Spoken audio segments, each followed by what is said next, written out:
Chapter 23. Gazing intently at the high council, Paul began, "Brothers, I have always lived before God with a clear conscience." Instantly, Ananias the high priest commanded those close to Paul to slap him on the mouth. But Paul said to him, "God will slap you, you corrupt hypocrite. What kind of judge are you to break the law yourself by ordering me struck like that?" Those standing near Paul said to him, "Do you dare to insult God's high priest?" "I'm sorry, brothers. I didn't realize he was the high priest," Paul replied. "For the scriptures say you must not speak evil of any of your rulers." Paul realized that some members of the high council were Sadducees and some were Pharisees. So he shouted, "Brothers, I am a Pharisee, as were my ancestors, and I am on trial because my hope is in the resurrection of the dead." This divided the council, the Pharisees against the Sadducees. For the Sadducees say there is no resurrection, or angels, or spirits, but the Pharisees believe in all of these. So there was a great uproar. Some of the teachers of religious law who were Pharisees jumped up and began to argue forcefully. "We see nothing wrong with him," they shouted. "Perhaps a spirit or an angel spoke to him." As the conflict grew more violent, the commander was afraid they would tear Paul apart. So he ordered his soldiers to go and rescue him by force and take him back to the fortress. That night the Lord appeared to Paul and said, "Be encouraged, Paul. Just as you have been a witness to me here in Jerusalem, you must preach the good news in Rome as well." The plan to kill Paul.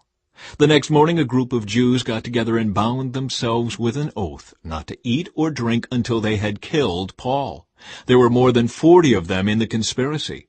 They went to the leading priests and elders and told them, "We have bound ourselves with an oath to eat nothing until we have killed Paul. So you and the high council should ask the commander to bring Paul back to the council again. Pretend you want to examine his case more fully. We will kill him on the way." But Paul's nephew, his sister's son, heard of their plan and went to the fortress and told Paul. Paul called for one of the Roman officers and said, "Take this young man to the commander. He has something important to tell him." So the officer did, explaining, "Paul the prisoner called me over and asked me to bring this young man to you because he has something to tell you." The commander took his hand, led him aside, and asked, "What is it you want to tell me?" Paul's nephew told him, "Some Jews are going to ask you to bring Paul before the high council tomorrow, pretending they want to get some more information. But don't do it!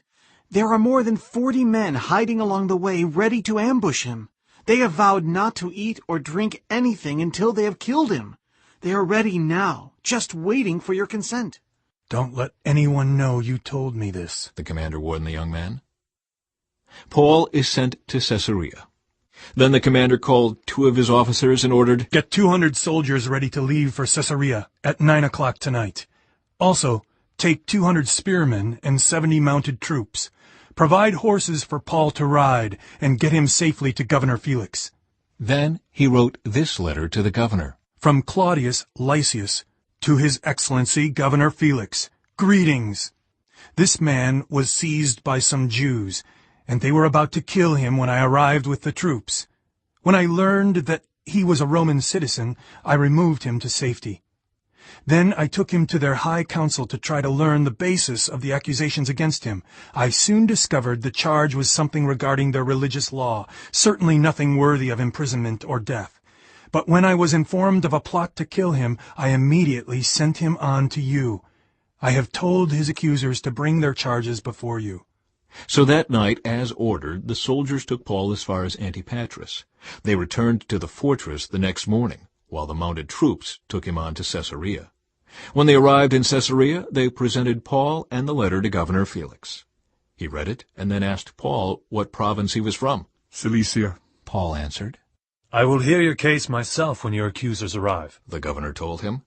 Then the governor ordered him kept in the prison at Herod's headquarters.